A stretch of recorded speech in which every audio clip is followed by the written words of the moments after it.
मित्रों नमस्कार, मैं हूं अनिल यादव। आपका स्वागत है हमारे YouTube चैनल गुरुजी स्टडी अड्डा में। मित्रों आज के वीडियो में हम आपको शिक्षा मनोविज्ञान की शिक्षण विधियों के बारे में हम बताऊंगा। देखिए मित्रों, पिछले वीडियो में हमने शिक्षा मनोविज्ञान की बहुत सारे शिक्षण विधियों के बारे में चर्चा किया, जो कि हमारी कुछ शिक्षण मनोविज्ञान की शिक्षण विधियाँ छूट गई थी। तो मित्रों उसी शिक्षण विधियों को आज हम आगे पूरा करेंगे। तो मित्रों यदि आपको पिछला वीडियो देखना होगा तो आप चले जाइएगा डिस्क्रिप्शन बॉक्स में, वहां आपको लिंक मिल जाएगा, वहां से आप देख सकते हैं। चलिए मित्रों हम देखते हैं इस वीडियो को। स्व अनुभाविक ह्यूरिस्टिक शिक्षण विधि।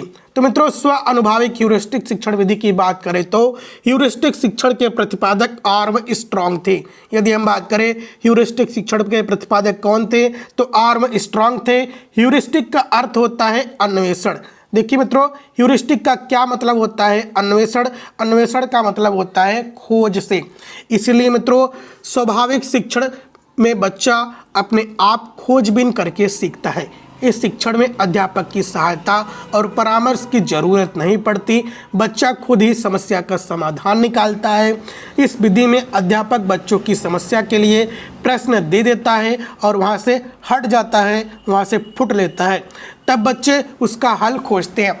देखिए मित्रों जो ह्यूरिस्टिक शिक्षण विधि होती है, ह्यूरिस्टिक शिक्षण विधि खोज पर बल देता है, अन्वेषण पर बल देता है। जो शिक्षक होता है बच्चों के सामने समस्या उत्पन्न कर देता है, समस्या से संबंधित प्रश्न बच्चों को दे देता है, तो बच्चे क्या करते हैं? उस समस्या का समाधान खुद से करते हैं, उस समस्या का समाधान खुद से खोजते हैं, निकालते हैं। तो इसी मेथड को हम ह्यूरिस्टिक शिक्षण विधि कहते हैं। चलिए मित्रों हम बात करते हैं, अगला पॉइंट है पेस्टोलॉजी विधि। पेस्टोलॉजी मेथड की बात करें तो मित्रों पेस्टोलॉजी विधि के प्रवर्तक जॉन हेनरी पेस्टोलॉजी थी, जिन्होंने शिक्षा को मनोवैज्ञानिक बनाया। इन्होंने शिक्षा शास्त्र पर बल दिया, अर्थात अध्यापकों को यह पता होना चाहिए कि बच्चों को कैसे पढ़ाना है, बच्चे किस आयु में कैसे सीखते हैं, बच्चे किस विधि से ज़्यादा सीखते हैं आदि।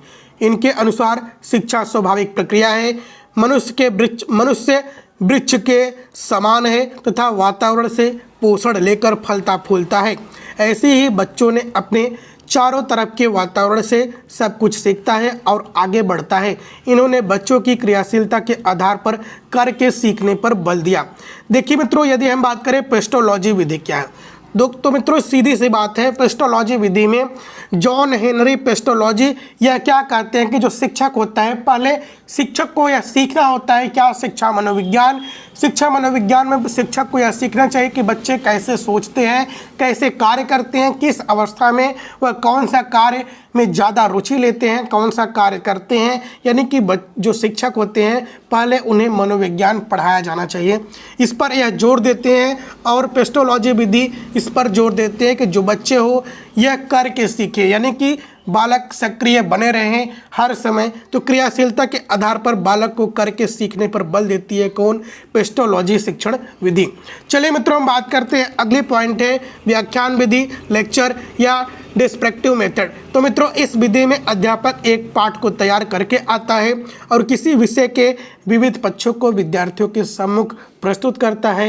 यह विधि शिक्षक केंद्रित है। इस विधि का प्रयोग उच्चतर शिक्षा के लिए किया जाता है। देखिए मित्रों जो व्याख्यान शिक्षण विधि होती है यह कैसी होती है? तो यह शिक्षक केंद्रित होती है, यानी कि जो शिक्षक होता है वह क्या करता है, अपनी रुचि का एक पूरा पाठ याद करके, रट करके या कैसे भी करके वह एक पूरा पाठ, एक पूरा चैप्टर ही वह समझकर पढ़कर आता है और विद्यार्थियों के सामने क्या करता है? उड़ेल देता है। यानी कि जो विद्यार्थी होते हैं उनके सामने वह लेक्चर देता चला जाता है, उस पाठ का वह लेक्चर देता चला जाता है। वह विधि जो होती है यानी कि यह व्याख्यान विधि यह उच्चतर शिक्षा में दी जाती है, उच्चतर विद्यालय में दी जाती है, उच्चतर माध्यमिक शिक्षा में यह विधि कारगर साबित होती है, व्याख्यान शिक्षण विधि।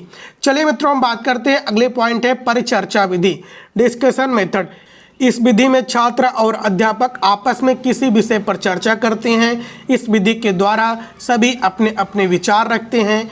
कई बार छात्र किसी विषय को लेकर विभेद भी करता है। इस विधि के द्वारा बच्चों में आत्मविश्वास बढ़ता है क्योंकि सभी छात्र अपने विचार प्रस्तुत करते हैं। देखिए मित्रों जो परिचर्चा विधि है सीधी सी बात है, परिचर्चा में कौन भाग लेंगे?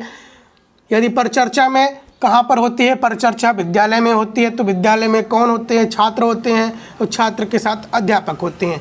तो जो छात्र और अध्यापक होते हैं यह किसी समस्या पर क्या करते हैं? परिचर्चा करते हैं, किसी समस्या पर वाद विवाद करते हैं। वाद विवाद के माध्यम से क्या होता है कि जो बच्चे होते हैं वह अपनी बातें, अपनी तर्क रखते हैं। शिक्षक अपना तर्क रखता है।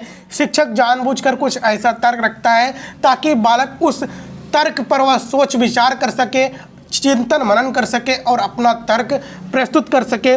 जब बालक अपना विचार प्रस्तुत करता है तो क्या आती है? बालक के मस्तिष्क में, बालक के मन में स्वयं आत्मविश्वास बढ़ता है। वह चीज़ों को सीखने के प्रति ज़्यादा जागरूक होता है।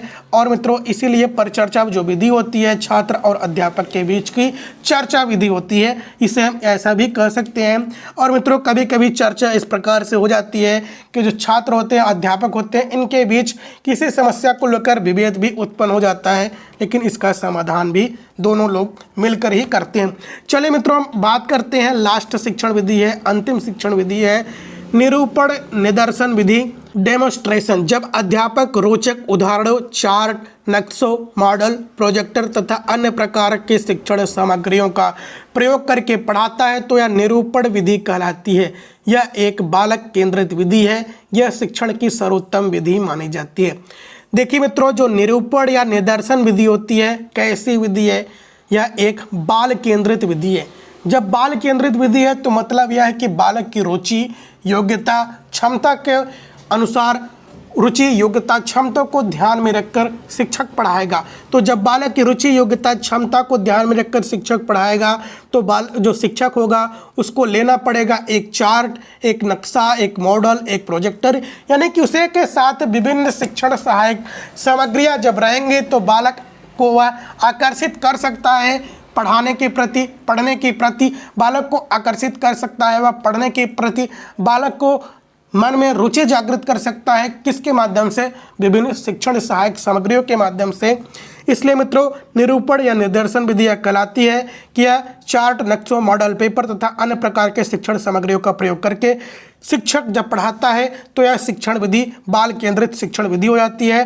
बाल केंद्रित शिक्षण विधि होने के नाते इसे शिक्षण की सर्वोत्तम विधि माना गया है। तो मित्रों, वीडियो अच्छा लगा हो तो लाइक कीजिएगा, अपने हर एक ग्रुप में शेयर कीजिएगा। जय हिंद, जय भारत।